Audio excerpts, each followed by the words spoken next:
आपल्यापैकी बऱ्याच जणांनी काही शंका उपस्थित केलेल्या आहेत. म्हणजे होळीच्या पूर्वीचा आठवडा 24 फेब्रुवारी ते 2 मार्च हा कालावधी जो आहे, तो कालावधी थोडासा घातक आहे का? किंवा धोकादायक आहे का? आणि खरंच घाबरण्यासारखं काही कारण आहे का? अशा पद्धतीच्या काही त्या शंका आहेत. खरं सांगायचं तर हा आठवडा आहे, होळीच्या पूर्वीचा जो आठवडा आहे, त्याच्यामध्ये वातावरणातही खूप बदल होतात किंवा आपण बघतोय सध्या सगळीकडे महाराष्ट्रात असू दे किंवा महाराष्ट्राच्या बाहेरसुद्धा जे क्लायमेट चेंज होतोय किंवा जो वातावरणात बदल होतोय, त्याच्यामुळे फुफ्फुसाचा संसर्ग खूप लोकांना होतोय किंवा खोकले खूप जास्त आहेत, सर्दी आहे, ताप आहे, व्हायरल इन्फेक्शन्स आहेत. असे रोग येत आहेत. त्यामुळे साहजिकच आरोग्य थोडंसं धोकादायक आहे किंवा तब्येतीच्या तक्रारी आहेत. त्यामुळे चिडचिड होते, मानसिक अवस्था आपली ठीक नाही आहे. त्यामुळे त्याचं त्या होळीच्या पूर्व आठवड्याशी काही तसं संबंध असण्याचं काही कारण नाही आहे, तसं बघितलं तर.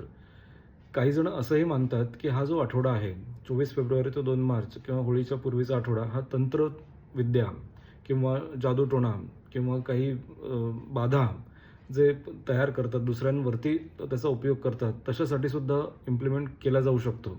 त्यामुळे महत्त्वाचं असं आहे, की कातर वेळेमध्ये म्हणा किंवा संध्याकाळच्या वेळेला किंवा अपरात्री शक्यतो महिलांनी किंवा लहान मुलांनी बाहेर पडू नये, ही एक आपण काळजी घेऊ शकतो.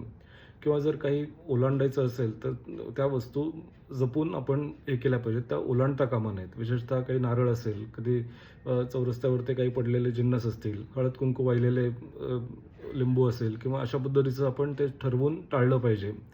आणि ती काळजी आपण एरवी पण घेतली पाहिजे. आपली पूर्वीची पिढी किंवा पूर्वीचे लोक सांगत होते, की तुम्ही अवेळी घराबाहेर पडू नका किंवा केस विंचरणं आहे महिलांनी किंवा केस मोकळे सोडून बाहेर पडणं आहे.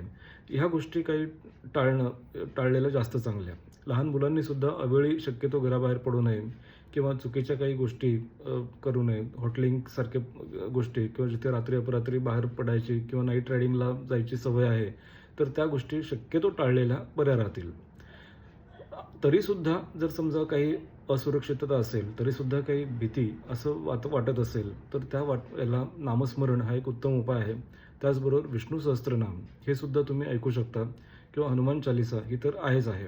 हनुमान चालीसामुळे तंत्रमंत्र किंवा बाहेरची बाधा किंवा जी भीती, अनामिक भीती आपल्याला वाटत असते, त्याचासुद्धा नाश होऊ शकतो आणि मनाला सबळ होऊ शकतं. लक्षात घ्या, मनाचं सबळीकरण किंवा मनाची जिद्द, मनाची ताकद वाढवण्यासाठी गुरुमंत्र जर असेल किंवा मुखामध्ये सतत नामस्मरण जर आपलं चाललेलं असेल, तर त्याचा खूप फायदा होतो. बाकी सगळ्या गोष्टी अगदीच टाकाऊ आहेत किंवा अगदीच अंधश्रद्धा आहेत असं मी म्हणणार नाही. त्यांच्यामध्ये तथ्य असू शकतं, पण स्वतःची शक्ती वाढवण्यासाठी आपल्याला या गोष्टींचा उपयोग करू शकतो. फक्त काळजी एवढी घ्यायची आहे, की आपण चुकीच्या काही गोष्टींचं हे करायचं नाही आहे. उगीचच काय होतं बघूयात करून, असं आली लहर आणि केला कहर असं शक्यतो करू नका. मोठ्यांचा आदर करा. जर मोठी मंडळी घरातली काही सांगते तर त्याचा रिस्पेक्ट करा. पण विनाकारण घाबरण्यासारखं असं काही नाही आहे. जी काळजी घ्यायची आहे ते आध्यात्मिक स्तोत्र वाचन करत असाल, मुखामध्ये नामस्मरण असेल किंवा हनुमान चालीसा किंवा त्यासारखं पठण जर होत असेल, तर त्यात घाबरण्यासारखं किंवा घातक अशा पद्धतीचं काही नाही आहे. धन्यवाद.